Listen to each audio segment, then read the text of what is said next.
आज हम आपको कराएंगे कक्षा 10 का मैथ चैप्टर 2.2 एक्सरसाइज चल रही है और इसका भाग ही 5 बन रहा है।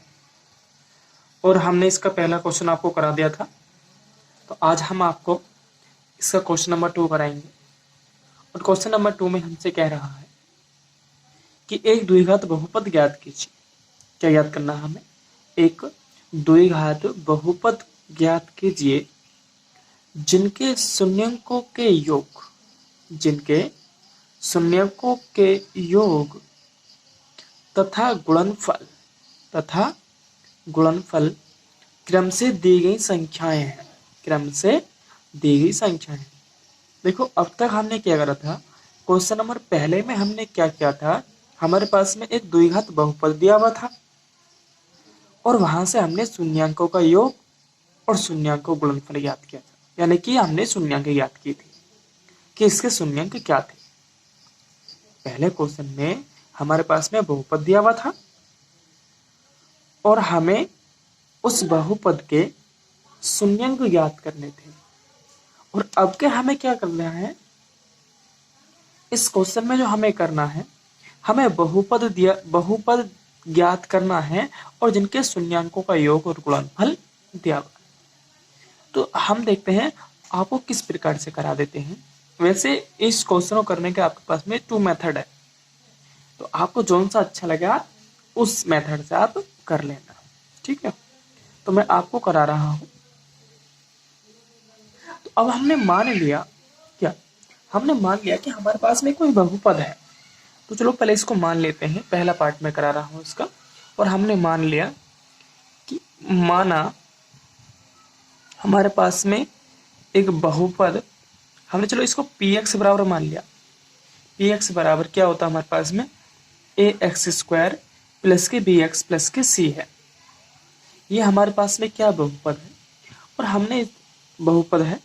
हमने क्या कर लिया, और हमने इसका शून्यंक और मान लिया। तथा हमने मान लिया कि जिसके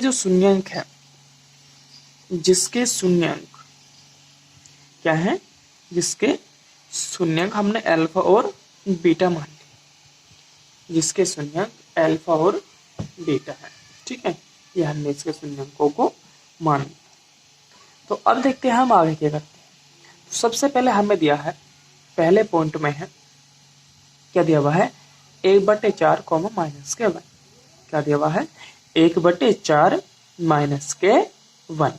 तो हमें दिया हुआ है, तो इसका मतलब उसने, देखो सवाल को पहले हमें अच्छे से पढ़ना होगा। तो उसने पहले में दिया शून्यंकों का योग। तो जो पहली संख्या है ये शून्यंकों का योग है तथा गुणनफल, और ये शून्यंकों का गुणनफल आया हुआ है।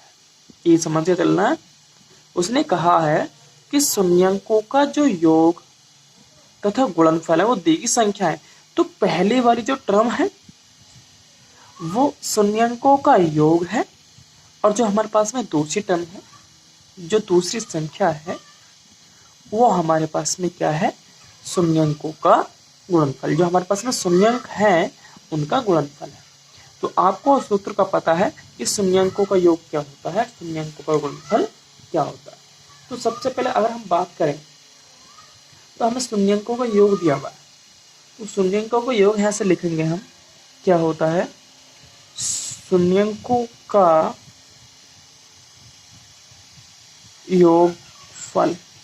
तो जो शून्यंकों का योगफल होता है वो माइनस के b अपॉन क्या होता है, a होता है। इस शून्यंकों का जो योग होता है क्या होता है, माइनस के b अपॉन a।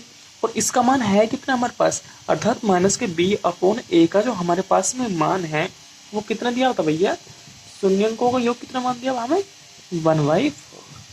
तो अब यहाँ से देखो b का मान 1 मिल रहा है, b का मान माइनस के 1 मिला है, और हमारे पास में क्या मिला है, इसी प्रकार से हमें गुणनफल दे रखा है, यानी कि जो शून्यंकों का गुणनफल है। तो हमारे पास में जो है, जो शून्यंक है, शून्यंकों का गुणनफल, अर्थात हम किससे डिनोट करते हैं, अल्फा इंटू बीटा। तो अल्फा इंटू बीटा, और हमें दिया कितना, 1। आप इस प्रकार से लिख सकते हैं, मैंने वहां पर नहीं लिखा ऊपर, इस प्रकार से। अब होता क्या है, जो शून्यंकों का गुणनफल होता है वो होता है c अपॉन ए। ये होता अचर पद बटे एक्स स्क्वायर का गुणांक, और हमारे पास में कितना मान दिया ए। अब छोटा सा यहाँ पर एक देखो कॉन्सेप्ट है, इसको आपको देखना होगा। अब देखो दोनों में ए है, मगर यहाँ पे ए का मान कितना है 4, और यहाँ पे कितना, यहाँ पर इसका बटा हमने एक मान भी लिया तो 1 हो गया। तो अब देखो दोनों सूत्रों में एक्स स्क्वायर का गुणांक आया था, अर्थात ए का मान। तब यहाँ पे 4 है तो क्या करना होगा, हमें 4 से मल्टीप्लाई कर दिया हमने। अब जिससे गुणा करेंगे उससे भाग भी करनी पड़ेगी, गुणा भाग दोनों करनी पड़ती है, तभी तो हमारे पास में जो हमारे पास राशि होती है उसमें कोई फर्क नहीं पड़ता है, उसमें कोई भी फर्क नहीं पड़ता है। तो अब हमारे पास ए बी सी के मान मिल गए। क्या मिला, ए बी सी के मान मिल गए। तो अब हमारे पास में देखो ए का मान कितना है, ए का मान हमारे पास में 4 हो गया, बी का मान माइनस का 1 हो जाएगा। तो अब हम यहाँ पे लिखेंगे ए बी सी के मान ज्ञात करेंगे। तो अब हमारे पास में क्या हुआ, अब जो ए का मान है, या फिर इसको ऐसे कर लेते हैं, समीकरण 1 मान लिया इसको, और इसको समीकरण 2 मान लिया।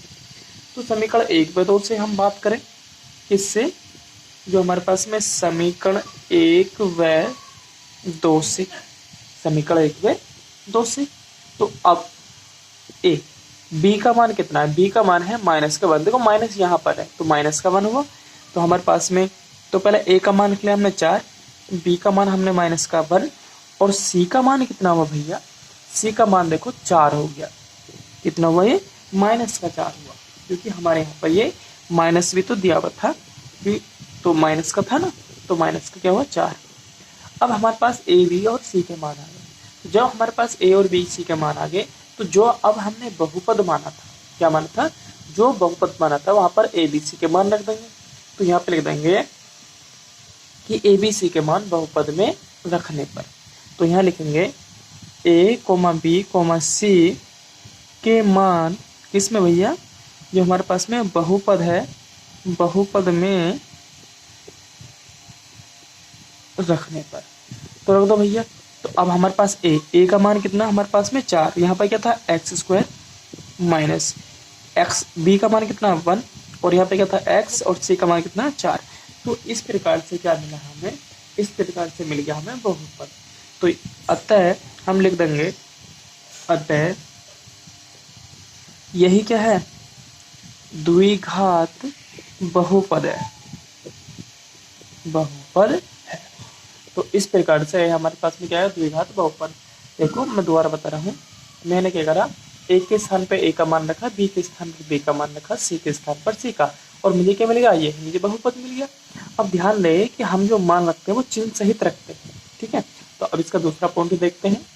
दूसरा पॉइंट हमारे पास में √2 कोमा 1 योगफल हमें दिया हुआ कितना √2, और गुणनफल दिया हुआ प्लस के 1/3। तो दूसरा पॉइंट था, और दूसरे पॉइंट में हमें इस प्रकार से लिख लेंगे कि मान लेंगे हमारे पास में बहुपद क्या है, एक हमारे पास में हमने मान लिया कि भैया माना जो बहुपद है, तो बहुपद हमारे पास में क्या ए एक्स स्क्वायर प्लस के बी एक्स प्लस के सी है, और इसके शून्यंक क्या है, तथा जिसके शून्यंक अल्फा और बीटा है, जिसके शून्यंक क्या है, अल्फा और बीटा है। तो ध्यान क्या है, अल्फा और बीटा है। तो हमें देखो जो हमसे कहा था वो तो मिल गया, हमसे कहा बहुपद ज्ञात करो, तो बहुपद तो हमें मिल गया, मान तो हमारा आंसर आ गया। बस हमें क्या करना है, यहाँ से ए बी और सी के मान फाइंड करने हैं, जो ए बी सी की वैल्यू है उनको फाइंड करना है, ठीक है। तो अब हमारे पास दिया गया था, जो हमारे पास शून्यंक है उनका योगफल दिया था, तो हमें दिया रखा था शून्यंकों का योगफल, शून्यंकों का योगफल, जो हमारे पास में शून्यंकों का योग। तो शून्यंकों का योग होता कितना है, अल्फा प्लस बीटा, ये होता है अल्फा प्लस बीटा। शून्य का योग इससे कहते हैं ना, अल्फा इंटू बीटा, या आप ऐसे भी ऐसे कह सकते हैं, या फिर हम कह सकते हैं इस प्रकार से, नहीं यहाँ लिखो, शून्य का होता है माइनस के क्या होता है b/a, ये होता है, ठीक है। और योगफल किससे डिनोट करते हैं हम, अल्फा प्लस के बीटा से, और माइनस के b/a। अब योगफल दिया कितना था हमारे पास, वो दे रखा था हमें √2, क्या दिया था √2 बराबर के माइनस के b/a। तो अभी यहाँ से हमें a का मान फाइंड नहीं हुआ है, तो इसको अभी हमें यहीं पर रोक देना होगा, ठीक है नहीं। अब हम बात कर लेते हैं शून्यंकों के गुणनफल की। तो अब हमें शून्यंकों का गुणनफल क्या, शून्यंकों का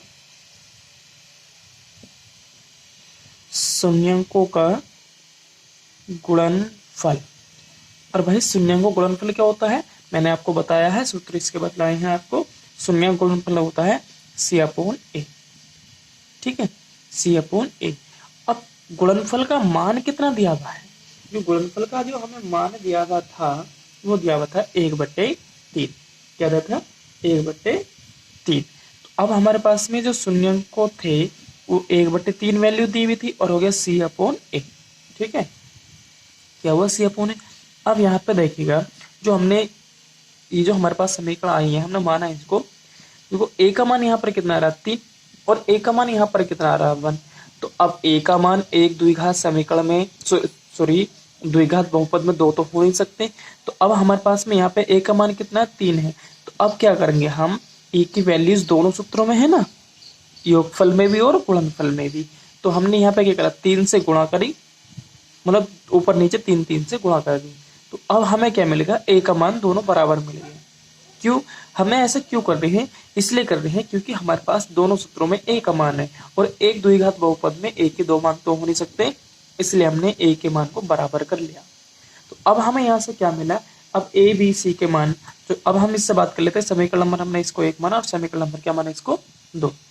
तो यहाँ कर लेंगे हम समीकरण 1 व 2 से, ठीक है ना, समीकरण 1 व 2 से। तो समीकरण 1 व 2 से अगर हमने लिखा तो यहाँ से a और b के मान निकालो।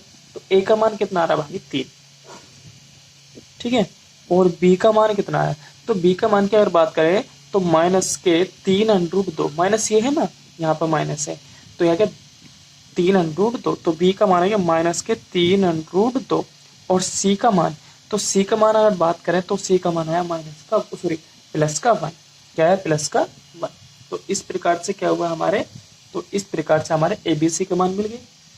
अब जब हमें ABC के मान मिल गए तो इन मानों को कहाँ रखेंगे, समीकरण नंबर ABC के मान बहुपद में रखने पर। तो यहाँ लिखेंगे A, B, C के मान किसमें, द्विघात बहुपद में क्या करने पर, रखने पर। तो आपने बहुपद क्या माना था, तो आपने बहुपद माना था इसको, ये आपने बहुपद माना। तो a के स्थान पर a का मान रखो, b के स्थान पर b का मान रखेंगे और c के स्थान पर c का। तो जो भी आपने a b c का मान निकाले हैं उनको हम यहाँ रख देंगे और हमें क्या मिल जाएगा, द्विघात बहुपद मिल जाएगा। तो रखते हैं a b c के मान। तो a का मान कितना है भाई हमारे पास में 3, तो 3 का स्क्वायर हो जाएगा और प्लस b का मान कितना है हमारे पास में -2√3, 3√2 और यहाँ पे क्या है x और माइनस प्लस c का मान कितना 1। अब यहाँ पे देखो ये इस प्रकार से मैंने चिन्ह लगा दिया कि माइनस के साथ आया था और जो हमारे समीकरण जो बहुपद था हमने प्लस का माना था। तो माइनस की गुणा यहाँ पर कर देंगे तो ये आ जाएगा हमारे पास, तो ये होगा हमारे पास में x² माइनस प्लस माइनस 3 और √2 x प्लस के 1। तो अब हम क्या करेंगे, लिख देंगे अतः यही हमारा क्या भैया द्विघात बहुपद है। तो लिख देंगे अतः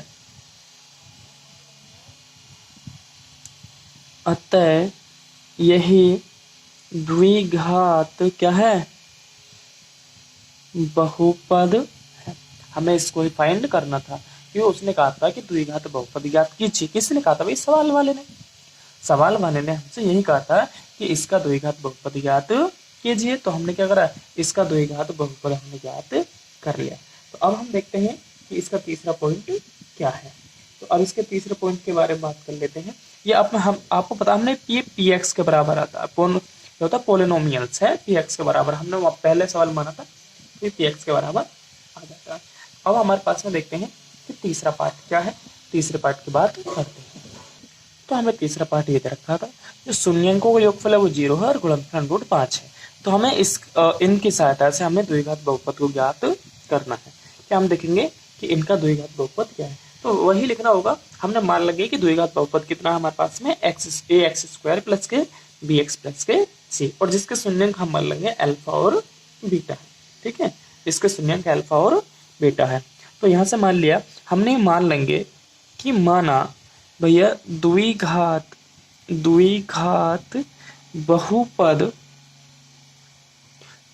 बहुपद क्या मानते हैं हम, ए एक्स स्क्वायर प्लस के बी एक्स प्लस के सी, और हम कहते हैं भैया जिसके जो शून्यंक हैं, जिसके शून्यंक क्या है भैया, अल्फा और बीटा है। अब हम इसे मान लिया, तो अब हम क्या करेंगे, यहाँ से निकालेंगे शून्यंकों का योगफल। तो अब मैं आपको बता दूं कि शून्यंकों का योगफल अल्फा प्लस के बीटा बराबर कितना दे रखा है, 0। अल्फा प्लस के बीटा बराबर 0। और होता क्या है भैया, अल्फा और बीटा का जो मान होता है, योगफल जो होता है वो किसके बराबर होता है, माइनस के बी अपॉन ए के। तो अब मैं यहाँ लिख सकता हूँ जो शून्यंक है, शून्यंकों का जो योग होता है वो क्या होता है, माइनस के बी अपॉन ए। ठीक है ना, क्या होता है, माइनस के बी अपॉन ए। और तो यहाँ पर योगफल का मान कितना है हमारे पास में, 0। क्या है हमारे पास में, 0। बराबर के योगफल भी है अल्फा प्लस बीटा ना, 0 दिया हुआ है। देखो यहाँ पे अल्फा बीटा लिखेंगे आप, तो यहाँ पर क्या आएगा, 0। अब किसके बराबर होता है, माइनस के बी अपॉन ए के होता है। ठीक है, तो अब यहाँ से हमें ए अभी वैल्यू फाइंड नहीं हुई है, हमें बी की तो मिल गई, बी की तो 0 आएगी, और अभी हमें ए की वैल्यू फाइंड नहीं हुई है। अब इसकी बात करेंगे हम, क्या अब निकालेंगे शून्यंकों का गुणनफल। तो अब हम देखते हैं कि हमारे पास में शून्यंकों का गुणनफल कितना है। तो अब यहाँ से हम लिख देंगे शून्यंकों का गुणनफल। भैया शून्यंकों का गुणनफल क्या होता है, माइनस के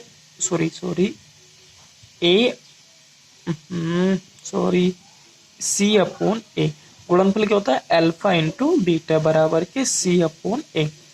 अब हमें गुणनफल का मान कितना दिया हुआ है, तो गुणनफल का जो मान दिया हुआ है कितना दिया हुआ है, अंडर 5 दिया हुआ है, यानी कि वर्गमूल 5। तो गुणनफल का जो मान दिया हुआ कितना दिया हुआ, अंडर 5 बराबर के सी अपॉन ए, और इसका बट्टा 1 मान लो।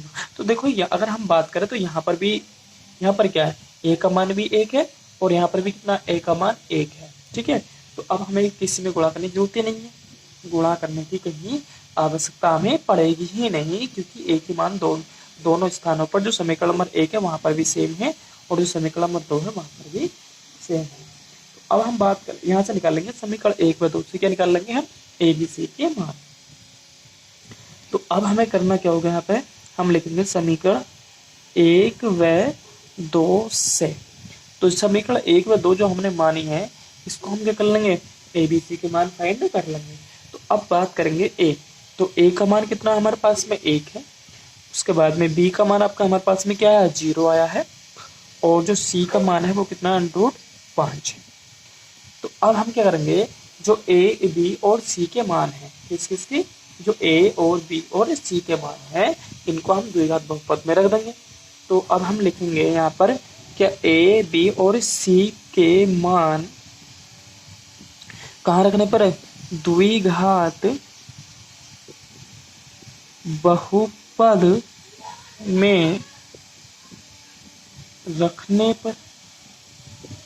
ठीक है, तो अब हमारे पास में देखो जो ए बी सी के मान है, तो ए का मान कितना है हमारे पास में, ए मतलब हमारे पास में द्विघात बहुपद क्या था, मैं यहाँ लिख दे रहा हूँ, ए एक्स स्क्वायर प्लस के बी एक्स प्लस के सी, यही तो माना था आपने। ठीक है, तो ए का मान रखेंगे, जब ए का मान रखेंगे यहाँ पे, तो 1 की गुणा एक्स में करेंगे तो कोई फर्क नहीं, और जिसको हमने पी एक्स बराबर मान लिया। ठीक है, बी का मान कितना है, 0। अब एक्स गुणा 0 में करेंगे तो यहाँ पर क्या आने वाला हो, 0 प्लस सी का मान कितना हमारे पास में, 5, अंडर के 5। ठीक है, तो ये होगा पी एक्स बराबर के हो जाएगा एक्स स्क्वायर प्लस के अंडर 5। तो इस प्रकार से हमारे पास में क्या है, बहुपद। तो लिख देंगे अतः यही हमारे पास में क्या, द्विघात बहुपद होगा, इस प्रकार से। ठीक है, तो लिख देंगे हम यहाँ पर अतः यही द्विघात बहुपद है होगा या है भाई, हमने निकाला है इस चीज को, तो इसलिए द्विघात बहुपद है, होने की तो कोई बात है। ठीक है। तो अब हमारे पास में 3 पार्ट्स बचे हैं। तो जो आपके 3 पार्ट्स हैं, तो आप इन क्वेश्चनों करने की कोशिश करना, ठीक है। अगर आपसे ना हो तो मुझे आप कमेंट्स बॉक्स में बताना कि मैं सारे क्वेश्चन इसलिए नहीं करा रहा हूँ। मुझे आपको क्या करना है, आपको NCERT जो आपकी बुक है, इससे बहुत सारे एक्स्ट्रा कोर्स लेके चलना है, जिससे आप अपने जो टारगेट है आपका अपना, आप उसको पूरा कर सकें। अगर आप NCERT से करेंगे तो इतना टारगेट पूरा नहीं होगा, ठीक है। अगर आप मेरा साथ देंगे, मैं जो सवाल करा रहा हूँ समझेंगे, और जो मैंने आपको होमवर्क दिया है आप उसे करेंगे, तो मैं आपको ये कोर्स, ये जो आपके NCERT बुक है, इसको ख़त्म करके और जो आपकी जो अलग एक्स्ट्रा बुकें होती हैं उनको कोर्स को मैं करा दूँगा, ठीक है। तो अब मैं आपको इससे अगली वीडियो में आपको कराऊंगा इससे अगले अभ्यास, ठीक है। तो आप इन क्वेश्चनों को अपने घर पर करना, और ना हो तो मुझे आप कमेंट्स बॉक्स में बतला देना, ठीक है। ओके।